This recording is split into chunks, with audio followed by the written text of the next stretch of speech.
Good morning. Happy Friday. I hope you have a great weekend. I sure appreciate your hard work. Got a pile going down here for quiz 2. Most important, get that to me, put it in the pile if you haven't done so already. Monday, we return to a somewhat normal kind of procedure. You'll turn in the valence bond and molecular orbital online lab. It's the online version. Turn in a printed copy. I've been seeing some work and it looks really good for what I've seen so far. So turn that in Monday afternoon. Problem set 3 is up. Problem set 3 introduces us to organic chemistry, which we're talking about today. Quiz 3 will have a molecular orbital question as well as some stuff on organic chemistry. So there will be another MO question to make you think about it, and we'll do some OChem, and then we'll do the organic chemistry in-class lab Monday afternoon. Oh boy. Questions? Anything? Yeah. What is the time that the compound was supposed to get identified? Today at 9 a.m. So email me right now, and you'll get under the wire, because I'll go back to my office, I think the final thing. And I can pick one for you, or if you have one, you can give me a couple lists and stuff, and that's totally cool. So yeah, so if you haven't done one yet, you want to email me right now, that would be cool. You'll still get in on time, so. Good question. So I should have thought about that, yeah. Other questions? Organic chemistry, you will understand a lot better if you dig what's called longest chain, smallest number. So you see a wild molecule like this with lots of different pieces on it. What you want to do is find the longest chain of carbon atoms. And what that means is you can imagine you put down like a pencil and you want to get through as many carbon atoms as you can. And you can't go backwards, and you can't pick up your pencil and move to this one. So for example, if you started here, you could go here, but then you'd have to stop and you've only done 3 carbons. And you can go this way, but then you have 1, 2, 3, 4, 5 carbons. 1, 2, 3, 4, 5, 1, 2, 3, 4, 5, 6. But you can get 7 carbons if you go that way, all right? So the base of the compound's name will be reflected in that. And a 7-carbon system is a heptyl. If it's an alkane, it becomes heptane. And then everything else that's not in the chain, and you can circle it like that, which is totally legit, is going to have some kind of a prefix. So we have an ethyl group and 1, 2, 3 methyl groups. Ethyl and methyl are the alkyl groups, kind of the building blocks of these things. Ethyl goes before methyl. There's 3 of them, so we put the Greek tri. It would be di if it was 2, tetra if it was 4, etc., etc. But the other thing that's really important is you need to put in the smallest numbers possible, all right? And this is where, once you circle the longest chain, you should count from both directions. So if you count from this side, you can see there's a methyl group at 2, an ethyl group at 3, another methyl group at 4, and a methyl group at 5. So you get 3 ethyl, 2, 4, 5 trimethylheptane. If you start up here, if this was number 1, you'd go 1, 2, 3. So you'd have a methyl at 3, a methyl at 4, an ethyl at 5, and another methyl at 6. So your compound here would be 5 ethyl, 3, 4, 6 trimethyl. And those are bigger numbers than if you have 3 ethyl, 2, 4, 5. So smallest number, super important when it comes to organic chemistry. And it's not too bad when you get used to it. I do recommend kind of circling longer chains like this. It helps you when you're learning to kind of see where the chain of carbons is. And then literally I would count both directions because you want to find what the smallest number is. So you can have maybe on the left side the black numbering, on the right side you could have the other numbering. Yeah, Bradley. I feel like big terms, right? Just like sure. Some of us really understand. Can you explain how you get like all of those things? Ethyl and 2, 4, 5. Can you explain that a little bit? The ethyl and methyl are alkyl groups, all right? And on Wednesday, we said they were the building blocks. So it went methyl, ethyl, propyl, butyl, that kind of stuff. I would have a list of these next to you, Bradley, if these names are very foreign to you. I did write it down. I still understand saying where does the 2, 4, 5 come from? And how's that? Yeah. So these numbers here are the 7 carbons in heptane. Heptane is 7. So 1, 2. See, this methyl group here is off the second one. So this is second is this carbon right here. And the next methyl is right here. It's off the 4th carbon. All right. So the 2 is there, the 4 is there, and the 5 is there.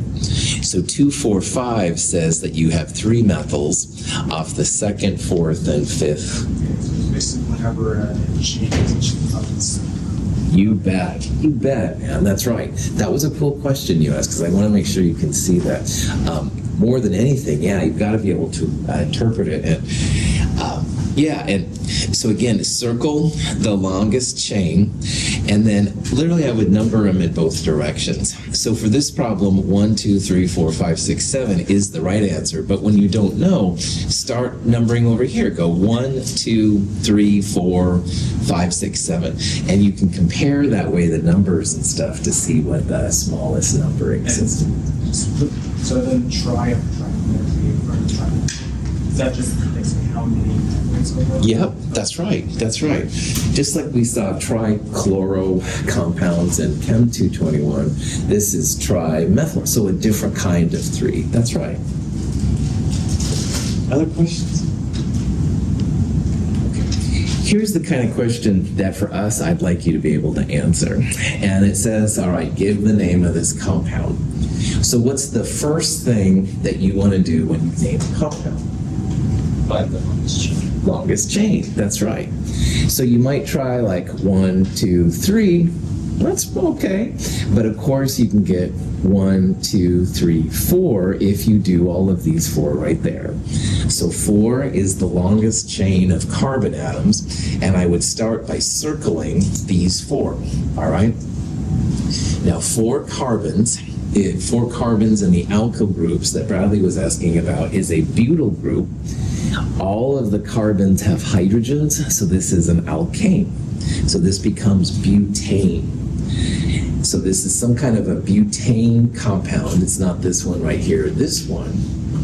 The last thing we need to do is that in this 4 carbon chain, you've got 2 CH3 groups, and CH3s are methyls.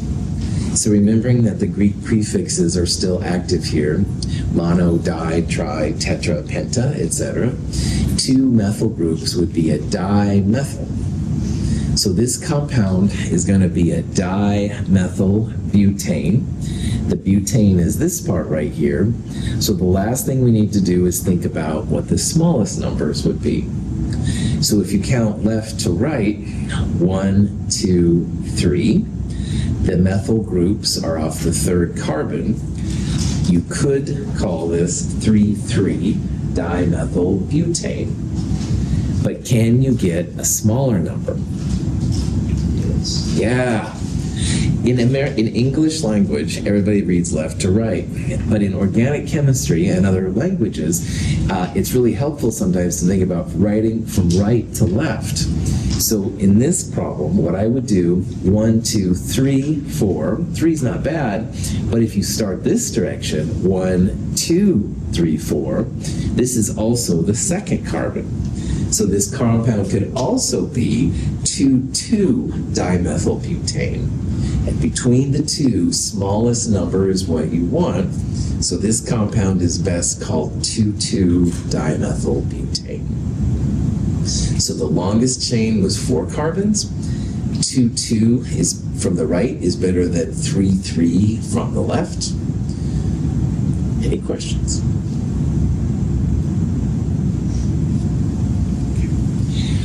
Going the opposite direction is not as bad usually, all right?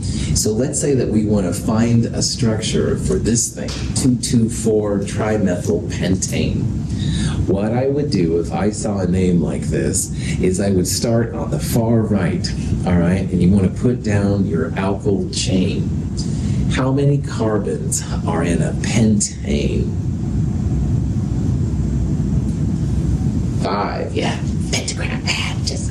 Just say no, kids. Pentane is 5, just like pentagram and stuff like that. So what I would do is I would start with 5 carbons and literally just put them in a row.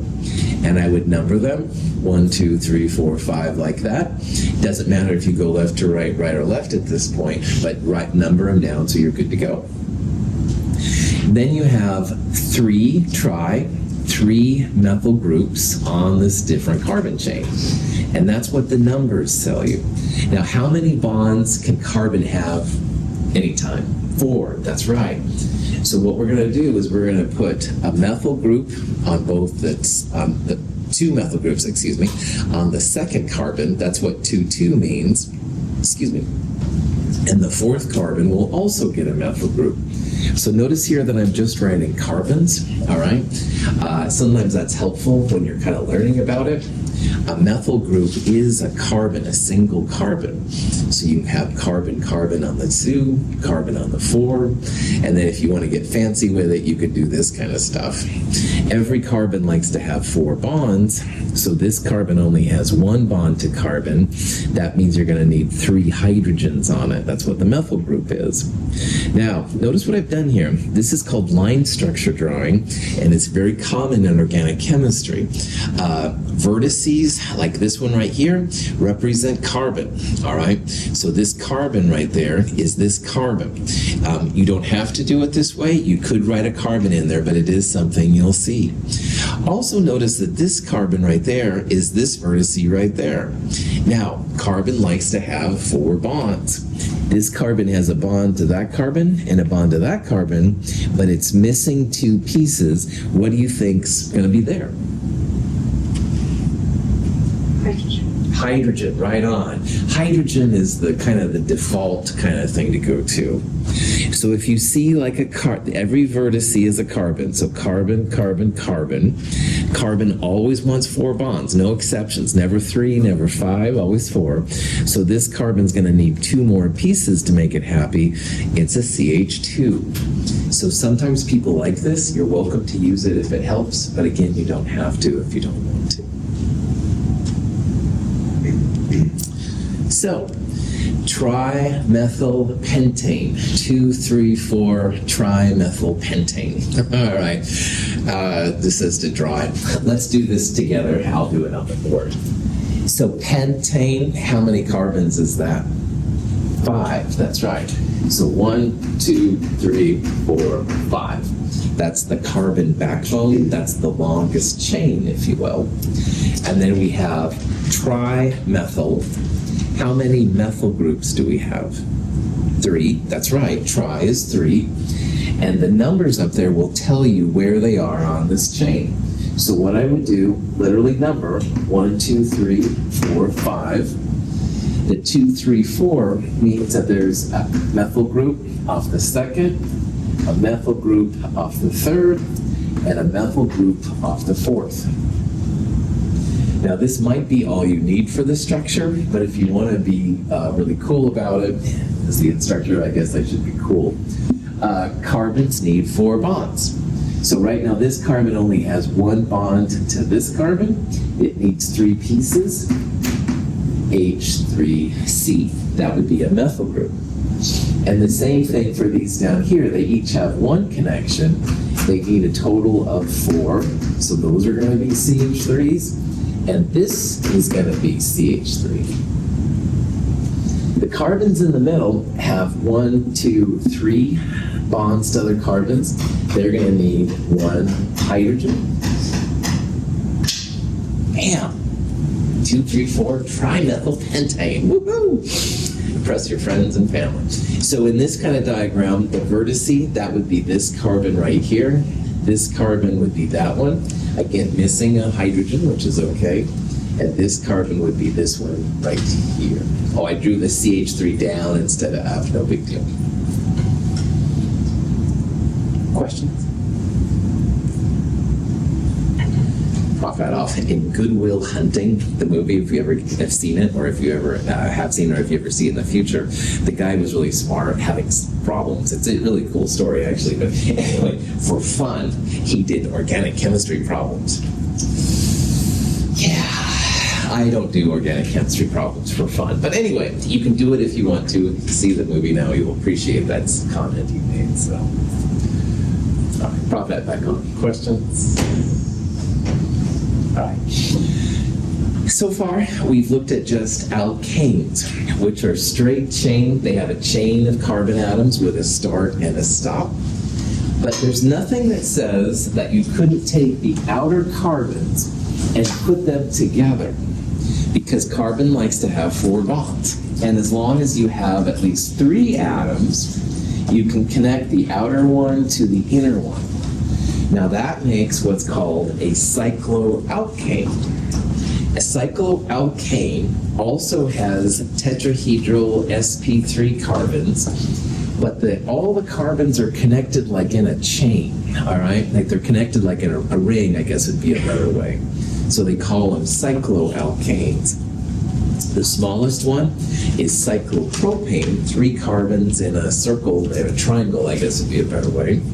Cyclopentane would be 5 carbons in a ring. Cyclohexane, stuff like that. Now, when you connect those outer carbons together, you lose 2 of the hydrogens. So on Wednesday, we saw that alkanes were CnH2n plus 2. Cycloalkanes are CnH2n. You have to lose 2 hydrogens, to connect those atoms together, because again, carbon can only have 4 bonds. So the formula is a little bit different for a cycloalkane versus a regular alkane, but you can tell that based on the formula. So this kind of question might come up. It says, which of the following could be a cycloalkane? And again, cycloalkanes, for every N carbons, they have 2 N hydrogens. So in an example, this first one has N equals 2 carbons, and 2 times 2 would be 4 hydrogens. But can you make a chain with only 2 carbons? No, right on. This is something else. We'll talk about this a little bit later. You have to have at least 3 carbons, like that triangle I showed earlier, to make a cyclic compound. 2 carbons, you just can't do it. The electrons don't work out. But the second one, N is 5, so 2N would be 10.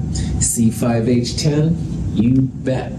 C5H10 could absolutely be a cycloalkane.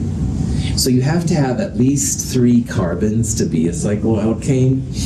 That's why this one is a cycloalkane, but this one is not.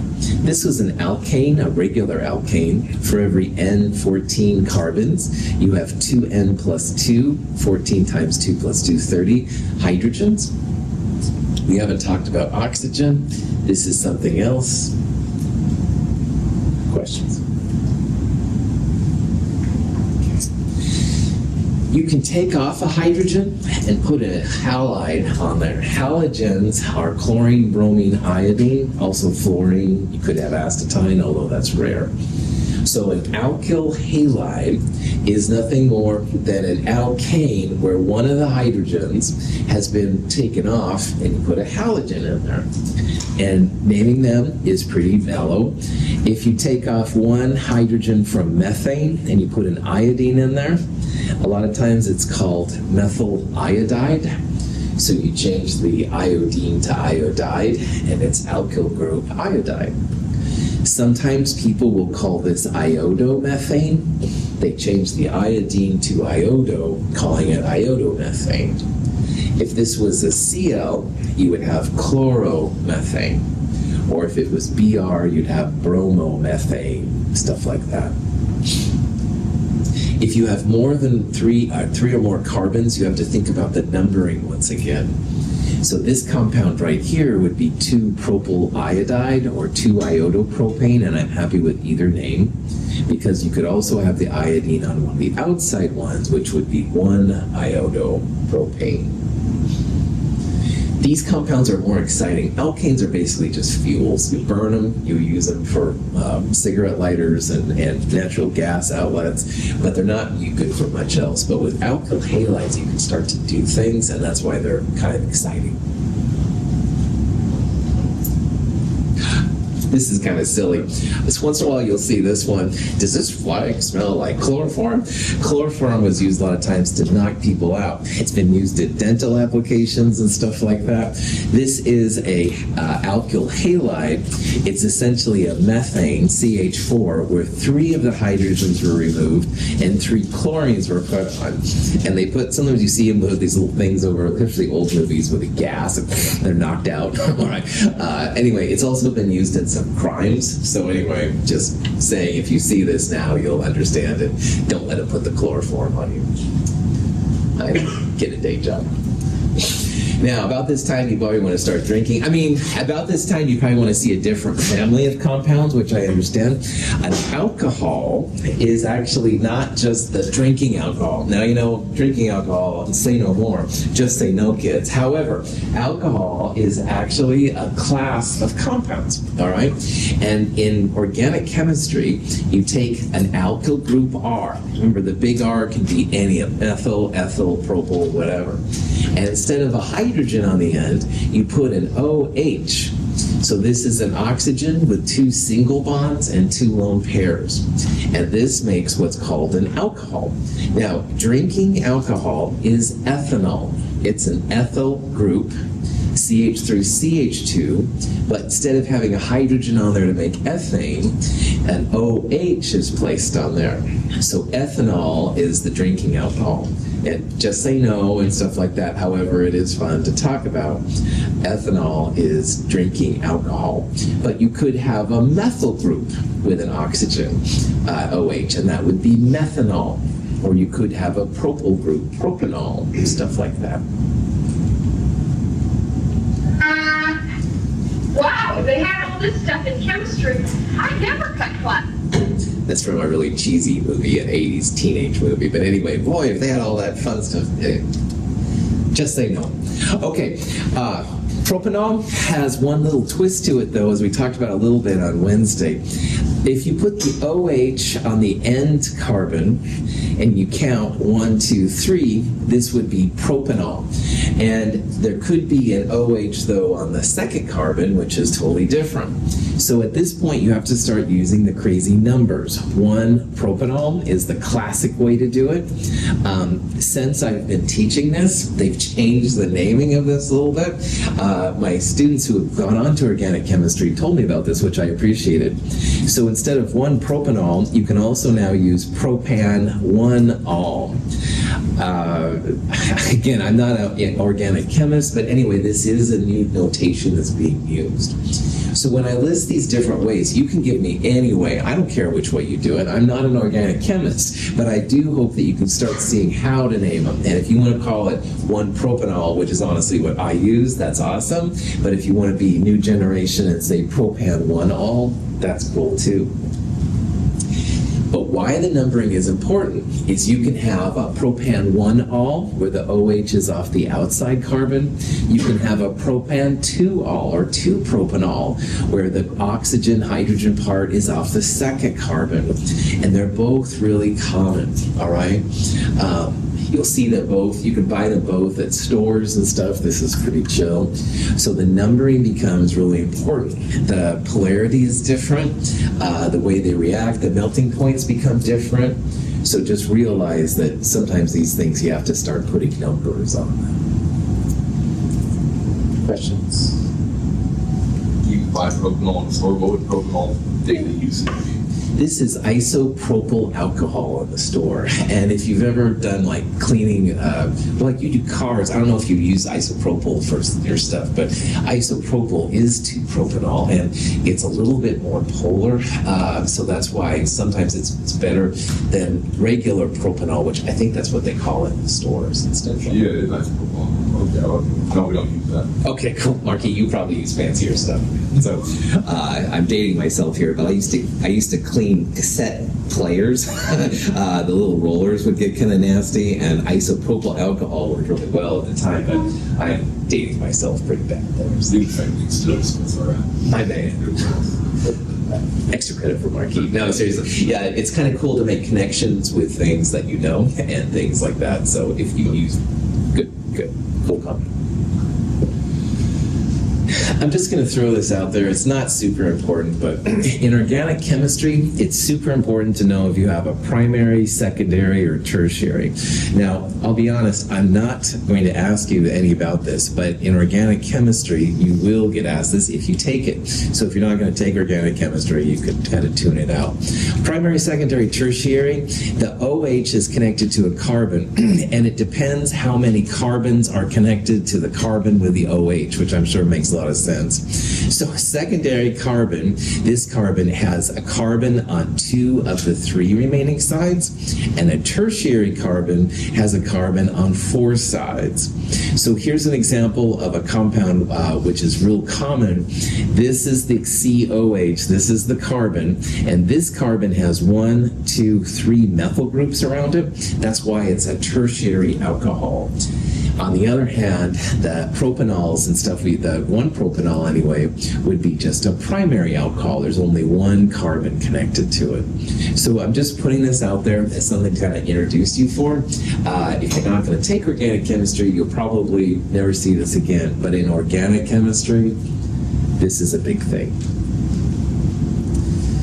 So here's a problem, though, that you might see with me, and it's just, what's the name of this molecule? So first of all, OH tells you alcohol, all right?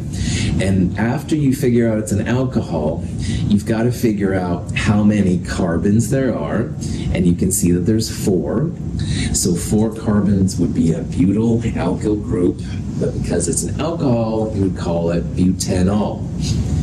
However, as you can probably see from these answers over here, the numbering of the OH can be really important, because you could have the OH off the second carbon, you could have it off this carbon, etc., etc. So smallest number, if you start from the right, 1, 2, 3, 4, you could call it butan-2-ol or 2-butanol. If you started on the left, 1, 2, 3, you could call it 3-butanol or butan-3-ol. And based on what we've talked about this morning, do you think that it's better to call it a 2-ol or a 3-ol? 2, that's right. Smallest numbers, super important. All right. So if you ever have the chance, smallest numbers win. This would be butan-2-ol or 2-butanol. Either name would be totally fine. Any questions? You can have more than 1 OH on a carbon chain. And this is something you might use with your car or something like that. Ethylene glycol, sometimes it's put, again, I'm going to defer to Marquis on his knowledge here, but it's used in radiators to keep your radiator from freezing, stuff like that. Ethylene glycol, propylene glycol, these are what they call diols. They have 2 OH groups on them. So if you see this in the store, now you'll know the formula. They get along really well with water, but they are quite different than water. So again, a diol just has 2 of them. So propylene, propyl would be 3 carbons. You'd have them on 3 different ones. Ethylene from ethyl, you'd have 2 carbons and 1 OH on there. And if you're curious, yes, you can have a triol. Glycerol or glycerin is an example of a compound with not 1 alcohol, not 2 the diols we just saw, but 3 OHs on it. And if you've ever played with glycerin and glycerol, it pours really slow. And we're going to talk about that later. This is actually pretty important in organic chemistry. There's lots of examples of these triols and stuff. Again, I'm more interested that you know the alcohol part, because I'm just trying to keep it simple here. But if you see that, these are also OH groups. Yeah. Do the glycerols have any relation to like glycerin and stuff like that? Yep, same compound. That's right. It's like water is dihydrogen monoxide. Glycerol, I think glycerol is the official one, and glycerin is the common one, I think. But honestly, I'm not even sure about that. Good. Now, an OH has a hydrogen on the end of the oxygen, and then some kind of carbon connected to it. Why have a hydrogen at all? Why not just put the oxygen between the carbons? Well, yes, you can. So an ether is another kind of a compound. And ethers are kind of like alcohols, except instead of having an OH, they have an O between carbons, all right? And ethers are also things like chloroform, sometimes have been used to knock people out intentionally or unintentionally. They're really, really good solvents. The most common ether is this one right here. I've called it forever and ever diethyl ether. I'll talk about the new way in a little bit. Diethyl ether is a great solvent in organic chemistry. And the DEA clamped down on getting diethyl ether commercial. It used to be Fred Meyer's. You could go to the same place that had isopropyl alcohol and they'd have diethyl ether. And it was really cool. However, it's used for meth and it's used for different drug things. So now you have to apply to get diethyl ether. Here at Mount Hood, we can get it because we're an educational institution. But if you're going to try and get some for home now, it's very, very difficult. But anyway, diethyl ether, just an oxygen in the middle of two alkyl groups. So the easiest way to name these is just dialkyl ether. So this has two ethyl groups. That's why it's di to two ethyl groups, and ether means there's an oxygen between them. This would be dimethyl ether because you have a methyl group on the left and the right. If you have a methyl and an ethyl, list them alphabetically. This would be ethyl methyl ether, and there's lots and lots of different possibilities for this. So diethyl ether is kind of fascinating historically, how it's become kind of a controlled substance. And it's not that it's bad unto itself, but they use it to make the other pharmaceutical things, which methamphetamines especially, that are not too cool. However, since I've been teaching this, my students came back and said, yo, you're using old school stuff here, Russell. And I'm like, oops, sorry. So there's a new way of referring to ethers. And again, I don't care if you use my old school way, which I think is easier, or you can use the new way. And the new way, you're going to have an oxyalkane name. So let's look at this beast right here. This has an ethyl group and a propyl group. So the smaller alkyl group is ethyl. Ethyl has 2 carbons and propyl has 3. So the smaller alkyl group gets an oxy name, ethoxy, and the longer alkyl name is just an alkane. So propyl would be propane. Also, this group is off the first carbon, and you guessed it, you can put it off the second carbon. So 1-ethoxypropane would be the best name for this crazy thing. This one right here, there's a methyl group connected to the oxygen, and it's on the second of 3 carbons. So methyl is smaller than propyl. This would be a 2-methoxypropane name.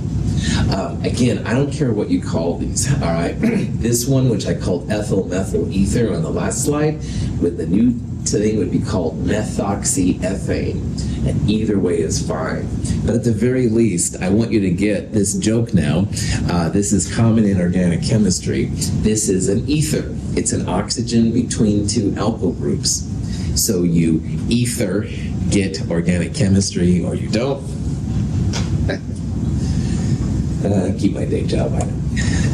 Questions?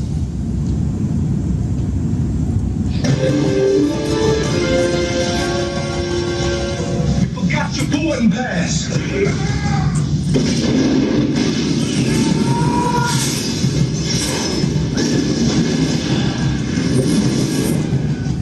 This is from the first, the Bad Boys, Bad Boys, yeah. And anyway, there was a bunch of ether lying around, and so they, you forgot your boarding pass. So anyway, all right, yes, I am still a child, but anyway, you'll appreciate that. You don't have to say anything, Lindsay. It's all right. Anyway, yeah, if you see anything about ethers now, you know they are really flammable. So that's one thing in the old days, if you had it around, you don't want to leave it next to open flames and stuff, because the stories I could tell too. But anyway, let's keep moving on. Now, about this time, you're probably getting kind of nervous, and it's nice to have some kind of de-stressing, kind of good smells and stuff. This is a new age sometimes they use. So have you ever seen like incense being burned? A lot of times, not all the times, but a lot of times the smell comes from a ketone. Now, a ketone has what's called a carbonyl. So it's a carbon-oxygen bond, but instead of having carbon-oxygen-carbon, like an ether, or carbon-oxygen-hydrogen, like an aldehyde, it's a carbon-oxygen double bond. And a lot of these things actually have a pretty nice smell. Of course, smells are relative, blah, blah, blah. Don't want to say anything about that. So if you see a carbon-oxygen double bond between other carbons, it's called a ketone. Now to name them, they're pretty chill. You give the ending name an O-N-E. So this thing right here, this is a carbon, 2 carbons, 3 carbons, 4 carbons, 4 carbons total. A butyl group becomes butanol. This compound has 1, 2, 3, 4, 5 carbons. A pentane, if it was an alkane, but because it's a ketone, pentanone. But you could have the double bondo with the second one or the third one. So if you get too long, you have to start putting numbers down. So this is 2 pentanone and 3 pentanone. But this is the one I want to talk about more than anything. This is another chemical that you can buy at Fred Meyer's, all right? It's pretty chill. Now, the official name, it has 1, 2, 3 carbons. It would be like propane, but it's not propane, it's a propyl group. But it's a ketone. It has a C double bondo in the middle. So this compound official's name is propanone, all right? And propanone probably doesn't sound very familiar to you, but acetone might. And acetone is used all over the place. So for example, fingernail polish remover is acetone. The other day I had to get some super glue off of something that was super glued accidentally. Acetone did the job. It's a real common kind of thing. We've used acetone in labs sometimes for drying glassware. It's real common. Propanone is the official name. Acetone would be the common name, if you will, for the compound. Any questions? Now, ketones have the carbonyl between 2 carbons. So for example, this C double bondo has a carbon on this side and this side. This C double bondo has a carbon on the right and a carbon on the left. It makes a big difference if your carbonyl, your carbon double bondo, has a hydrogen next to it. And for ways that you'll learn about in organic chemistry, the reactivity is actually quite different. So if your carbonyl, your carbon-oxygen double bond, has at least 1 hydrogen next to it, it's called an aldehyde. So if you have 1, 2, 3, 4 carbons, and it has an aldehyde, a carbon-oxygen double bond next to a hydrogen, it's called butanol. This compound right here is a carbonyl next to a hydrogen with a methyl group, so 2 carbons, ethane. This is ethanol, common name ethanaldehyde, acetaldehyde. This compound, I lost some points on a quiz. Not better or anything. Anyway, this is a 1 carbon, like methane, but it's a carbonyl. So instead of methane, we're going to call it methanol. And why I lost it is because methanol sounds a lot like methanol, the alcohol.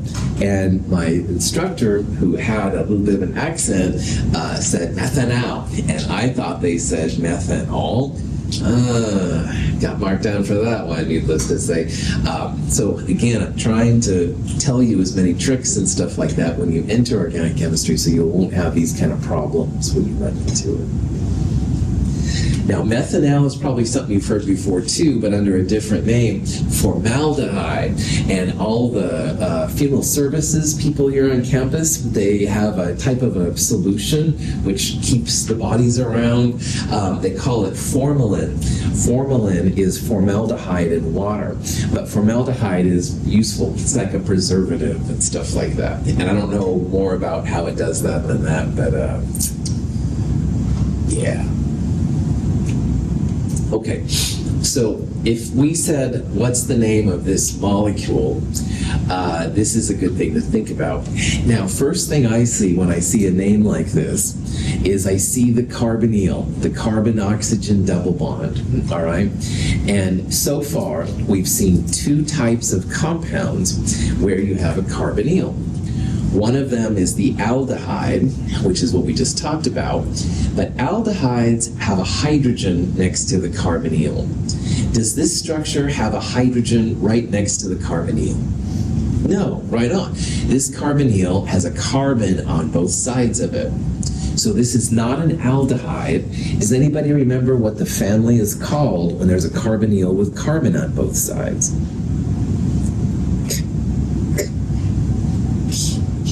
Ketones, well done, thank you. Yeah, ketones. This is a ketone. Ketones have the O-N-E endings to them. So 1, 2, 3, 4 carbons. Butane, if it was an alkane, but this is a ketone, this is going to be butanone. All right? So ketones are a carbonyl with a carbon on both sides. Aldehydes have a carbonyl but a hydrogen on each side. And I'm sorry this is so nuanced, but there really is a big difference in stuff when you get into organic chemistry. Questions?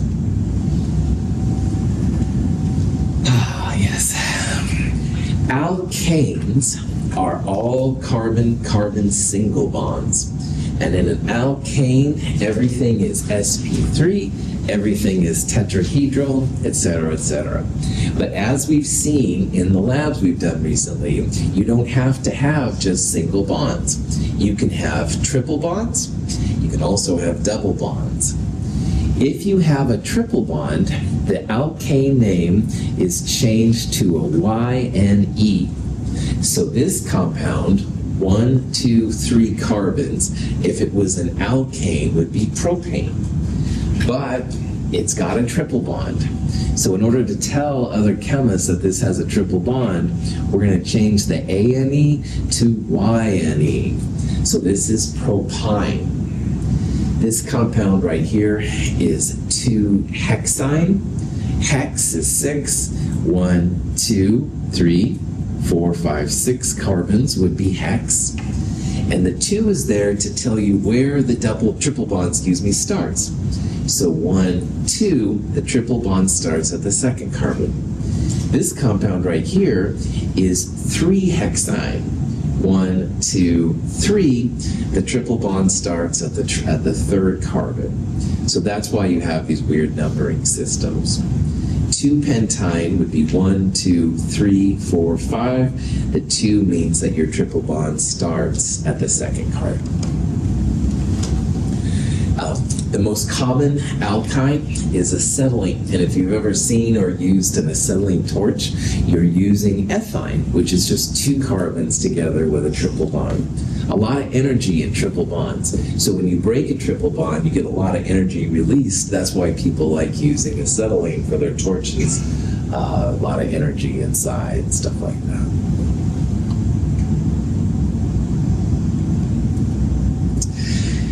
If you have a double bond instead of a triple bond, you don't use YNE, but you use ENE. And ENE means you have what's called an alkene. And alkenes are quite numerous in organic chemistry. And so what you would do is, like, if this compound right here was 2 carbons, if it was an alkane, it would be ethane. But because it's an alkene, you would officially call it ethene. Now, ethene is so common that a lot of times you'll hear it as ethylene. And ethylene is actually really useful to us because if you like bananas, and I do, bananas have to be shipped from Central America, places like that. And in order to ship them up here, they would get bad. They'd get brown spots and all that jazz. So they flood the banana compartment apparently with ethylene. Ethylene keeps the air and stuff like that out. So we get our fresh bananas at Fred Meyer's and Safeway. Yeah. Anyway, alkenes have 2 less hydrogens than alkanes. So alkanes were CnH2n plus 2. Alkenes are CnH2n. So the question is, which of the following in this list could be an alkene? Oops, not A. You'd want to look for where just as many N's, you figure N would be the number of carbons, and then hydrogens would be 2N. So in this one, C2H4, if N is 2, 2N would be 4. That's how many you've got. C2H4 could be an alkene. On the other hand, though, C5H10 also has CnH2n. So if N is 5, 2N would be 10. C5H10 could also be an alkene. So in this problem, both numbers 1 and number 2 could be an alkene, all right? Now, we saw earlier that C5H10 could be a cycloalkane as well, when you wrap the carbons around in a chain. So that's why sometimes these structures aren't as helpful as you might think. Like there'll be isomers, or you could have a cycloalkane or an alkene, stuff like that. These are things that organic chemists run into. Questions? Okay. Now, we saw in the last chapter, chapter 8, that while single bonds rotate like crazy, the double bonds don't. All right, it takes a lot of energy to break the double bond and reform it on the other side.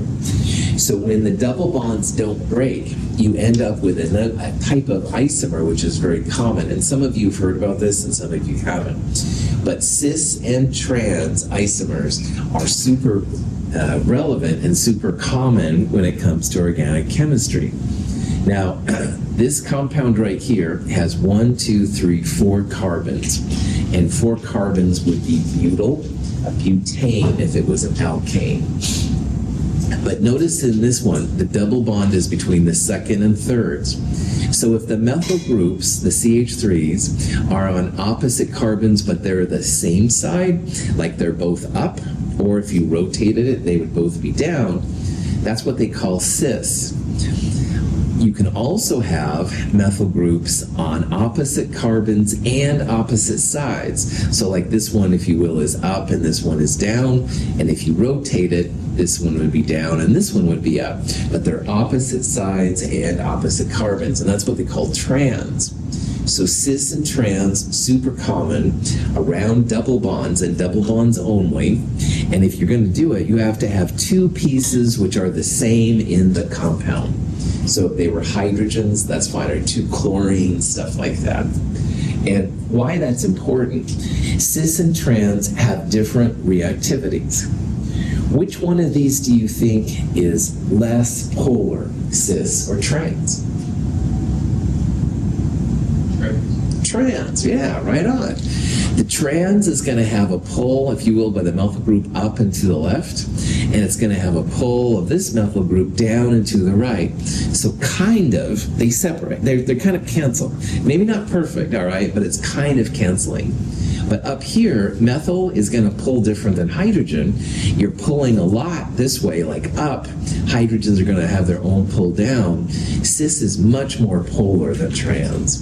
And so if you've heard about like trans fats and foods, and they're always trying to keep trans fats out, which I think is good, by the way, out of your foods, trans fats are more polar and they interfere with our bodies. Our bodies apparently have more cis things, proteins, fats, and stuff in them, so that's another factor. But anyway, the polarity is definitely different, so their reactivity is different. Questions? To move the cis into trans or trans into cis is really, really tough. In this example, it's about 240 kilojoules per mole, and that's a lot of energy. So it's very, very rare for cis to go to trans unless there's something else happening inside, which is kind of cool. So it's difficult to rotate a cis into a trans usually unless there's something kind of happening. This can be really important, though. This is an example of 2 structures with the same formula. This is oleic acid, and this is, I'm going to probably mispronounce it, alaitic acid, I think. This is a trans fat, and this is a cis fat. So when you look at these structures, go right away to the double bond, all right? And notice here on this double bond, you have carbon always has to have 4 bonds. So this carbon has a double and a single, 3 bonds. There's going to be 1 hydrogen kind of sticking up. And down here, there's going to be another hydrogen sticking down. So this is the trans of the trans fat. Now up here, this is the double bond. Focus on that if they start talking about cis and trans. These carbons have 1, 2, 3. There's going to be hydrogen sticking up right there. So oleic acid is an olive oil and stuff like that. Supposedly, it's a lot healthier for you. Trans fats and stuff are bad for our bodies and stuff. So try to stay away. Okay. Any questions? All right. Have a great weekend. Thank you for your hard work. Make sure you turn in your quiz before you take off. Have a great weekend.